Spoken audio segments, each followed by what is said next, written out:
AQSh Eronga bugun yana zarba berdi. Tehron dahshatli javobni boshladi. 9-mayda Moskvaga bormang. Zelenskiy paradga borganlarga nima bo'lishi mumkinligini aytdi. Isroilda keskin chaqiriqlar, G'azoni, keyin Livanni olamiz. Bayrutda qonli zarba. Moskva ultimatumni takrorladi. Sulh buzilsa, Kiyevga nima bo'lishini aytdi. Xitoy harbiy tizimi larzaga kelmoqda. Sobiq vazirga chiqarilgan hukm global e'tiborni tortdi. Elon Musk tarixdagi eng katta soliqni to'ladi. Dunyo siyosatini biz bilan faol kuzatib borayotgan tomoshabinlarga assalomu alaykum. Videoga like bosing va fikringizni kommentariyada yozib qoldiring. Sedanachi kompaniyasidan erkaklar uchun maxsus mahsulot. Prostamix erkaklar salomatligi uchun tabiiy yechim. Agar sizni prostata shamollashi, ichki diskomfort yoki turli noqulayliklar bezovta qilsa, unda Prostamix aynan siz uchun. Prostamix prostata faoliyatini qo'llab-quvvatlaydi va jinsiy zaiflik kabi muammolardan butunlay qutulishga yordam beradi. Eng muhimi, natijasini birinchi haftadayoq sezasiz. Batafsil ma'lumot olish uchun 55lik kodi bilan 503 2200 raqamlariga sim qoqing. AQSh Eronga bugun yana zarba berdi. Tehron dahshatli javobni boshladi. AQSh va Eron payshanba kuni o'zaro harbiy zarbalar almashdi. Bu 7-apreldan buyon amal qilib kelayotgan sulh uchun eng jiddiy sinov sifatida baholanmoqda. Bu haqda Reuters xabar berdi. Ma'lum qilinishicha, Eron harbiylari AQShni Hormuz bo'g'ozidagi ikki kemaga va Eron hududlariga zarba berishda aybladi. Tehron ma'lumotiga ko'ra, hujumlar Kemsh oroli hamda Bandar Hamir va Sirik atrofidagi hududlarda amalga oshirilgan. Bunga javoban Eron AQShning Hormuz bo'g'ozining sharqiy qismi va Chabahar porti yaqinidagi harbiy kemalarga hujum qilganini ma'lum qildi. Eronning Xatam al-Anbiyo markaziy shtabi vakili zarbalar natijasida katta talofat yetkazilganini iddao qildi. AQSh markaziy qo'mondonligi esa Eron tomonidan raketalar, dronlar va kichik katerlar yordamida 3 ta AQSh esminetsi nishonga olinganini bildirdi. Shu bilan birga Washington Eronning raketa va dron obyektlariga javob zarbalari berilganini ma'lum qildi. CENTCOM mojaroning yanada keskinlashishini istamaydi, biroq AQSh kuchlarini himoya qilishga tayyor deyiladi qo'mondonlik bayonotida. AQSh prezidenti Donald Trump esa vaziyatga izoh berar ekan, sulh hali ham saqlanib qolayotganini ta'kidladi. Bugun ular biz bilan o'ynashga urindi, biz esa ularni yakson qildik, dedi Trump jurnalistlarga. 9-mayda Moskvaga bormang. Zelenskiy paradga borganlarga nima bo'lishi mumkinligini aytdi. Ukraina prezidenti Vladimir Zelenskiy ayrim davlatlar vakillarining 9-may kuni Moskvaga borish rejasiga munosabat bildirib, buni tavsiya etmasligini aytdi. G'alati istak, aynan shu kunlarda biz buni tavsiya etmaymiz, dedi prezident kechki murojaati davomida. Uning so'zlariga ko'ra, Kaspiy dengizi hududida kalibr raketalarni uchirish imkoniyatiga ega bo'lgan raketa kemasi nishonga olingan. Bundan tashqari, Rossiyaning Perm viloyatida joylashgan neft zonasiga tegishli obyektga ham zarba berilgan. Zelenskiy bu obyekt Ukraina davlat chegarasidan 1,5 ming kilometrdan ortiq masofada joylashganini bildirdi.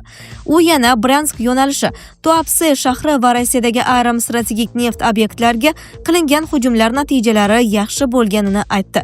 Zelenskiy Ukraina 6-maydan boshlab o't ochishni to'xtatishni ta'minlashga tayyor bo'lganini eslatdi. Ukraina Rossiyaga o't ochishni to'xtatishni taklif qilgan edi va bu birinchi taklif emas. Bu safar 6-maydan boshlab sulh taklif qilindi. Ukraina to'liq sukunatni ta'minlashga tayyor edi. Ammo bizning tinchlik haqidagi taklifimizga javoban Rossiya tomonidan faqat yangi zarbalar va yangi tahdidlar bo'ldi. Ular Ukrainadan o'z paradlarini o'tkazishga ruxsat so'ramoqda. Yiliga bir marta 1 soat maydonga xavfsiz chiqish uchun, keyin esa yana xalqimizni o'ldirish va urushni davom ettirish uchun, dedi u. Isroilda keskin chaqiriqlar, G'azoni, keyin Livanni olamiz. Bayrutda qonli zarba.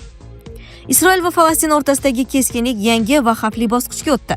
Iordan vodiysining shimolidagi Hirbet Samra hududida isroillik ko'chmanchilar falastinliklarga hujum qilib, o'q uzgani oqibatida bir nechta falastinlik yaralandi. Bu voqea hududdagi zo'ravonlikning endi alohida to'qnashuvi emas, balki doimiy bosim va qo'rquv strategiyasiga aylanganini ko'rsatmoqda. Shu bilan birga yanada keskin va xavotirli chaqiriqlar paydo bo'ldi. O'ta o'ngchi ekstremist okupant sifatida tanilgan Daniel Weiss ochiq ravishda G'azo va Livanni egallashga chaqirdi. Uning bayonoti mintaqadagi keskinlikni yanada kuchaytirdi. Biz Isroilning barcha va'da qilingan yerlarga joylashamiz dedi u va isroilliklar dastlab G'azoni, so'ng Livanni bosib olishini aytdi. Bu so'zlar oddiy radikal ritorika emas, ular mintaqada hududiy ekspansiya haqida qo'rquvlarni yana jonlantirdi. Ayni damda Benyamin Netanyahu Bayrutda amalga oshirilgan maxsus operatsiya haqida bayonot berdi. Uning aytishicha, Isroil Rizvon kuchlari qo'mondonini yo'q qilgan. Kecha biz yo'q qilgan Rizvon kuchlari qo'mondoni shimolni zarb etish rejasiga boshchilik qilgan edi. U Bayrutdagi yashirin terrorchilik qarorgohidan turib, bizning kuchlarimiz va aholi punktlarimizga qarshi hujumlarni boshqarishda davom etishiga ishongan edi, dedi Netanyahu. U yana keskin ogohlantirdi. Aftidan u matbuotda Bayrutda o'ziga daxlsizlik huquqi berilgani haqida o'qigan ko'rinadi. Hech bir terrorchi daxlsizlikka ega emas. Moskva ultimatumni takrorladi. Sulh buzilsa, Kiyevga nima bo'lishini aytdi. Rossiya Mudofaa vazirligi o't ochishni to'xtatish 8-maydan 10-maygacha davom etishi, Ukraina bunga amal qilmasa Kiyev markaziga raketalar uchirishdan qayta ogohlantirdi. Vazirlik 7-may kuni o'zining Telegram kanalida tegishli bayonot berdi. Bayonotda prezident Vladimir Putin qaroriga asosan qabul qilingan sulh haqida ma'lumot berilgan. Vazirlik 4-may kuni ham o't ochishni to'xtatilishini e'lon qilgandi. Yangi bayonot eslatma tariqasida berilmoqda. Ko'rsatilgan davrda maxsus harbiy operatsiya hududidagi Rossiya qo'shinlarining barchasi jangovar harakatlarni to'liq to'xtatadi, deyiladi xabarda. Ta'kidlanishicha, Ukraina harbiylari mavjud bo'lgan joylarga, harbiy sanoat kompleksi va qurolli kuchlarga aloqador infratuzilma obyektlariga dengiz va havodan zarbalar yo'llash cheklanadi. Rossiya Ukrainani ham bunga amal qilishga chaqirmoqda. Agar Ukraina qurolli kuchlari maxsus harbiy operatsiya zonasida sulhni buzsa, shuningdek Rossiya hududidagi aholi punktlari va obyektlarga zarba berishga urinsa, Rossiya munosib javob beradi. Eslatib o'tamiz, agar Kiyev rejimi g'alabaning 81 yilligini nishonlashga to'sqinlik qilishga urinsa, Rossiya Kiyev markaziga ommaviy raketa hujumi uyushtiradi deya ogohlantirdi Rossiya Mudofaa vazirligi. Shuningdek, vazirlik Kiyevdagi tinch aholi va xorijiy diplomatik vakolatxonalar xodimlarini shaharni tark etishga chaqirdi. Xitoy harbiy tizimi larzaga kelmoqda. Sobiq vazirga chiqarilgan hukm global e'tiborni tortdi.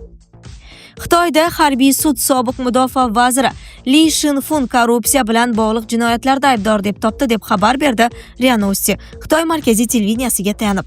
Ma'lumotlarga ko'ra, u pora olish va pora berish holatlarida ayblanib 2 yillik kechiktirish bilan o'lim jazosiga hukm qilingan. Qayd etilishicha, belgilangan 2 yillik muddatdan so'ng jazo muddatidan oldin ozod qilish imkoniyatisiz umrbod qamoq jazosiga almashtiriladi. Sud qaroriga muvofiq Li Shinfun siyosiy huquqlardan umrbod mahrum etilgan hamda uning barcha shaxsiy mol-mulki musodara qilinadi. General Li Shinfun 2023-yil mart oyida Xitoy mudofaa vaziri lavozimiga tayinlangan edi. Oradan bir necha oy o'tib 2023-yil oktyabr oyida u barcha davlat va harbiy lavozimlardan ozod etilgan. 2024-yil iyun oyida esa unga nisbatan korrupsiya bilan bog'liq tergov boshlanib, u Xitoy Kommunistik partiyasi safidan chiqarilgan.